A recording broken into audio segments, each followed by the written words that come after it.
Good morning, boys and girls.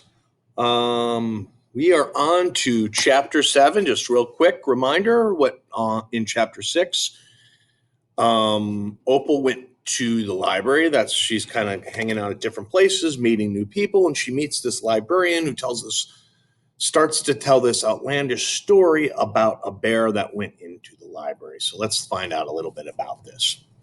Back when Florida was wild, when it consisted of nothing but palmetto trees and mosquitoes so big they could fly away with you, Miss Franny Block started in. And I was just a little girl, no bigger than you. My father, Herman W. Block, told me that I could have anything I wanted for my birthday, anything at all. Miss Franny looked around the library. She leaned in close to me. I don't want to appear prideful, she said, but my daddy was a very rich man. A very rich man. She nodded and then leaned back and said, I was a little girl who loved to read. So I told him, I said, Daddy, I would most certainly love to have a library for my birthday. A small little library would be wonderful. You asked for a whole library? A small one, Miss Franny nodded. I wanted a little house full of nothing but books, and I wanted to share them too. And I got my wish. My father built me this very house, the one we are sitting in now, and at a very young age, I became a librarian. Yes, ma'am. What about the bear? Did I mention that Florida was wild in those days? Miss Franny Block said. Yeah, you did. It was wild. There were wild men, wild women, wild animals. Like bears? Yes, ma'am. That's right. Now, I have to tell you, I was a little Miss Know-It-All. I was a Miss Smarty-Pants with my library full of books. Oh, yes, ma'am.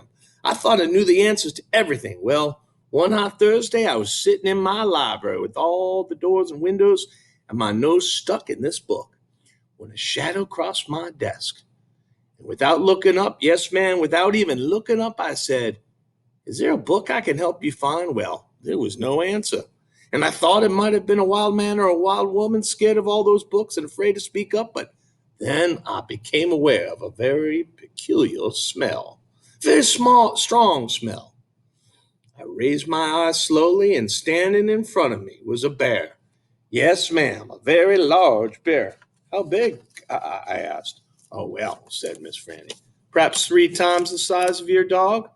Well, then what happened? I asked. Well, said Miss Franny, I looked at him and he looked at me. He put his big nose up in the air and sniffed as if he were trying to decide if little Miss Know-It-All Librarian was what he was in the mood to eat.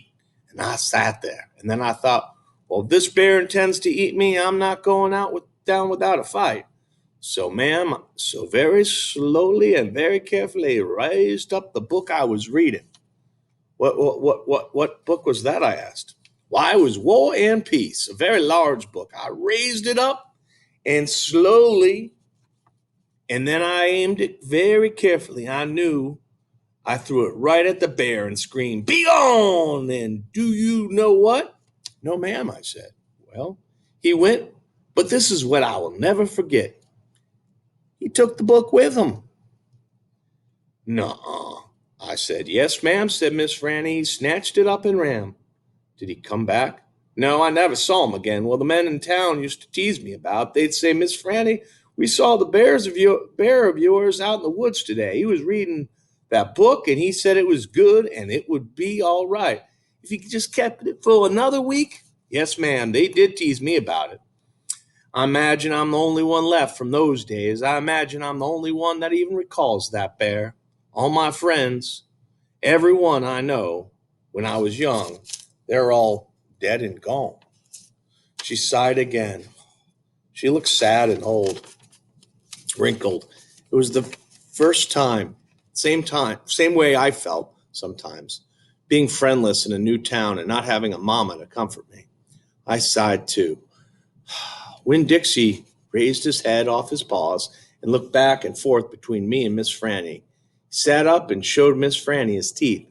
Well, now, look at that, she said. That dog's smiling at me. Yeah, it's a talent of his, I told her. It's a fine talent, Miss Franny said. A very fine talent. And she smiled back at Winn-Dixie. We could be friends, I said to Miss Franny. I mean, you, me, and Winn-Dixie, we could all be friends. Miss Franny smiled even bigger. Well, that would be just grand, just grand. And right in that minute, right when the three of us had decided to be friends, well, who could come marching into the Herman W. Block Memorial Library but old pinched up face Amanda Wilkinson. She walked up just up to Miss Franny's desk and said, I finished Johnny Tremaine and I enjoyed it very much. I would like something even more difficult to read now because I'm an advanced reader. Yes, dear, we know, said Miss Franny. She got up out of her chair. Amanda pretended like I wasn't there. She stared right past me. Are dogs allowed in the library? She asked Miss Franny as they walked away. Certain ones, said Miss Franny, a select few.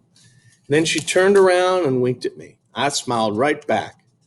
I had just made my first friend in Naomi, and nobody was going to mess that up for me, not even pinch-faced Amelia Amanda Wilkinson. All right, so the next chapter is chapter 8. Till then, all right, I'll be getting a next set of questions out pretty soon. All right, bye.